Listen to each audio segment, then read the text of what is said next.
Ötən əsrin 60-cı illərində Amerika Birləşmiş Ştatlarında yer qatlarının öyrənilməsi üçün okeanın dibi seçilir. Amerikalı geofiziklərin fikrincə, okeanın dibində yer qabığı daha nazik idi. 1961-ci ildə Karib dənizində Guadalupe adası yaxınlığında Amerikalı geoloqlar 5 quyu qazırlar. İşlər yaxşı getsə də, layihənin xərcləri 100 milyon dolları keçdiyi üçün Amerika Birləşmiş Ştatları Konqresi layihəni dayandırır.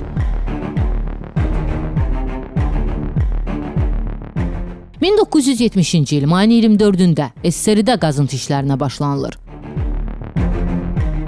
Məqsəd yer qabığı ilə mantia arasında olan qata çatmaq və 15 kilometr dərinlikdə baş verənləri öyrənmək idi.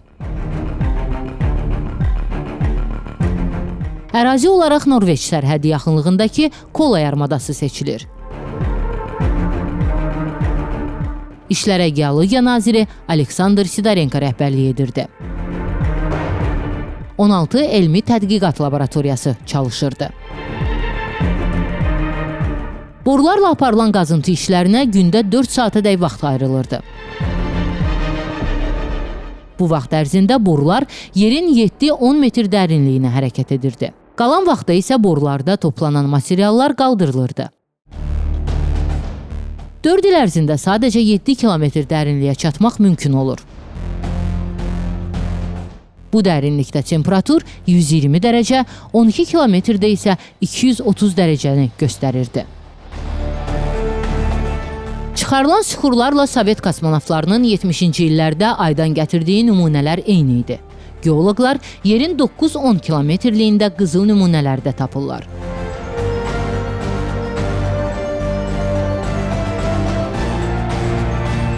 Bundan başqa 2,8 milyard yaşı olan qatlarda 14 növ daşlaşmış mikroorqanizm də aşkar olunur. Bu isə yer üzündə həyatın düşünüldüyündən hələ 1,5 milyard il daha əvvəl yaranması demək idi. Bu dərinlikdə borular deformasiyaya uğradığından əlavə qazıntılar aparılır. Sərhədyanı ərazi olduğu üçün işlər məxfi idi və məlumatlar gizlədilirdi. Lakin tezliklə digər ölkələr SSRİ-nin quyular qazmasından xəbər tutur. Bundan sonra xarici geoloq və jurnalistlər quyunun qazıldığı əraziyə aparılır. Bu layihə digər ölkələrdə də bənzər qazıntı işlərinin aparılmasına səbəb olur. Birləşmiş Ştatlarda, Almaniyada, Yaponiyada, Çində də belə dərin quyular qazılıb. 1977-90-cı illərdə Azərbaycanda, Saatlıda geoloji kəşfiyyat araşdırmaları məqsədi ilə quyu qazılıb. Əvvəlcə quyunun 11 kilometr dərinliyində qazılması nəzərdə tutulsa da, yüksək temperatur və təzyiq səbəbindən işlər 8340 metrə çatdıqdan sonra dayandırılıb.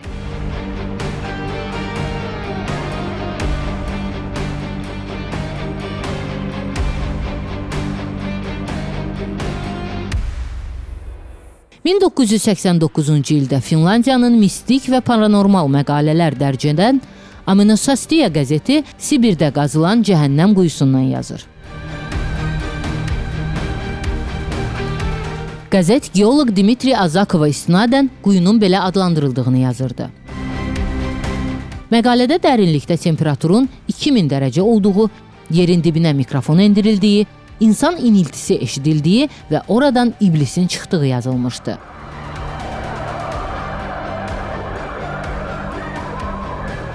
Güya məhz bu səbəbdən də qazıntı işlərinin dayandırıldığı qeyd edilirdi.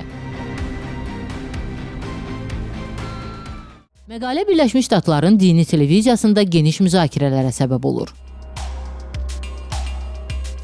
Amerikalı jurnalistlər Finlandiyanın nüfuzlu elmi nəşrinə istinadla kifayətlənirlər.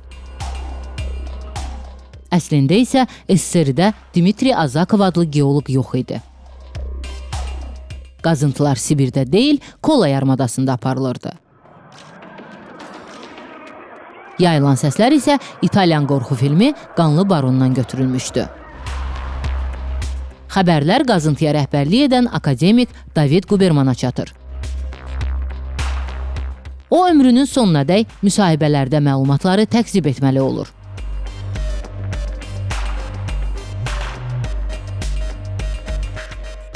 Müxtəlif veriliş, film və kitablara mövzu olan Kola quyusunun yuxarı hissəsinin diametri 92 sm, aşağı hissəsinin diametri isə 21,5 sm-dir. Qazıntı işləri 1990-cı ilin iyununa kimi davam edir və 12 kilometri keçir. Həmin dərinlikdə təzyiq 1000 mm civə sütuna çatırdı. Proses uzun müddət çəkdiyi, yeni texnoloji avadanlıq və böyük vəsait tələb etdiyi üçün işlər 1994-cü ildə dayandırılır.